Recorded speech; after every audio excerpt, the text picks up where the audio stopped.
The world's most prolific serial killer might have never been caught if he knew how to use a computer. Imagine someone committing serial killings being friends with his victims, a well-known name in the town, and on top of it, a doctor. This unbelievable story is about Dr. Harold Shipman, who used his clinic not to save lives but to take them. In the small town of Hyde, England, with a population of only 30 people for 23 years, he was killing right under everyone's noses.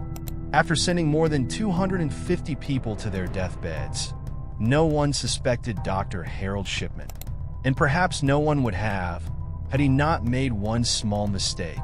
What was his motive for killing people? Why did he go unnoticed for so long? And what clue did the police find that exposed years of murders in one fell swoop? Welcome once again, viewers.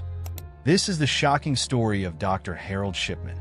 Dr. Shipman mostly targeted patients who lived alone and were elderly, so that their deaths wouldn't raise any suspicion. He gave these patients extra attention, even visiting them at home, listening to them to ease their hearts, making them feel that even though they were lonely, Dr. Shipman was always there to listen to them. Some patients trusted him so much that they gave him the keys to their homes. Because of his caring attitude, he became quite famous in Hyde, as people thought that Dr. Shipman was treating the elderly with just his kindness. But behind this, Dr. Shipman was gathering information: who lived alone, how much wealth and property they had, who visited them, and where their relatives were. Once he was satisfied, he would give his patient a fatal overdose of medication. Since these patients were over 80 years old, their deaths didn't raise any suspicion. This continued for many years. Not only was he not caught, but no one even suspected him, until he made a mistake himself. Dr. Shipman started his career in a town called Pontefract, 70 kilometers away from Hyde, where he worked in a hospital. In 1974, he left Pontefract and moved to Todmorden, where he became a general practitioner at the Abraham Ormerod Medical Center. During his time there, he would prescribe large amounts of pethidine to some of his patients. Pethidine is actually a painkiller, but it is also a highly addictive drug. Dr. Shipman was addicted to pethidine himself and deliberately prescribed it to his patients. After spending some time in rehab, Shipman returned to Hyde in 1977 and started working as a general practitioner at the Donnybrook Medical Center.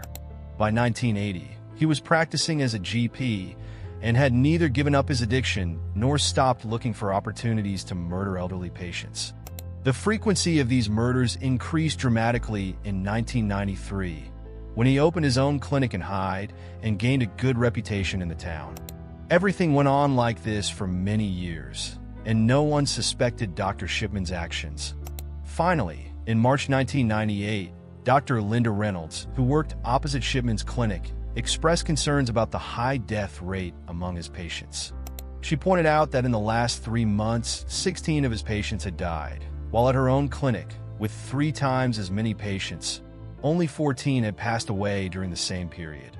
What raised further suspicion was that all 16 of Shipman's patients had been cremated, which was unusual since most Christian families preferred burial.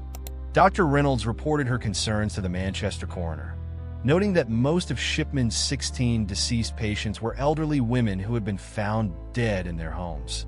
Investigations were launched, but no solid evidence was found against Shipman, and the case was closed. After the investigation was shut down, Shipman killed 3 more people. However, his last victim was 81-year-old Kathleen Grundy, the former mayor of Hyde, who died at her home on June 24, 1998. Dr. Shipman was the last person to see her alive, and he signed her death certificate, listing old age as the cause of death.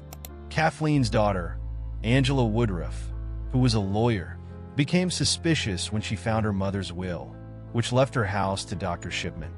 Although Shipman was close to the family, Angela found it suspicious that only one of her mother's 2 homes was mentioned in the will. Angela reported her suspicions to the police, leading to a second investigation. After exhuming Kathleen Grundy's body, an autopsy revealed high levels of diamorphine, heroin.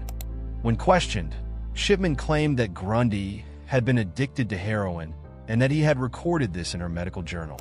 However, Shipman did not realize that the computer automatically saved the last edit date, revealing that he had entered the information after her death. This mistake led to Shipman's arrest on September 7, 1998. Further investigations revealed that Shipman had killed at least 218 patients, but the actual number could be as high as 260. Shipman was eventually sentenced to life imprisonment for the murder of 15 patients.